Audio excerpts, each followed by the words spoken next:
ఎటు వెళ్దాం? మూవీకి వెళ్దాం. ఓకే.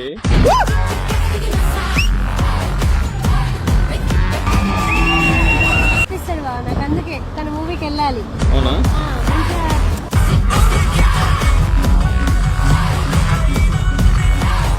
మంచిగా అనిపిస్తాడు తన మూవీస్ చూసి.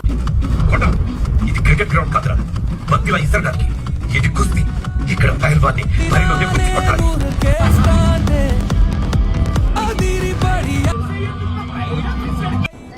ఇందాకే మూవీ అయిపోయింది, చూసాను. రివ్యూ అయితే చాలా బాగుంది, నాకైతే నచ్చింది. ఇది కంప్లీట్గా ఒక మోటివేషనల్ మూవీ లాగా ఉంది. ఫ్యామిలీ అంతా ఎంజాయ్ చేయొచ్చు. ఒక క్రికెటర్ వచ్చాడు ఇందులో, ఒక కుస్తీ పోటీగా వచ్చారు, ఒక రన్నర్గా. ఒక మనిషి ఇన్ని చేస్తున్నప్పుడు మనం ఇంకెంత చేయాలి అనే మోటివేషన్ మనలో కొంచెం బూస్టప్ అవుతుంది. డెఫినెట్లీ యువతకైతే ఇది చాలా బాగుంటుంది. నాకైతే చాలా బాగా నచ్చింది. మీరు కూడా ఎంజాయ్ చేయండి. ఓకే.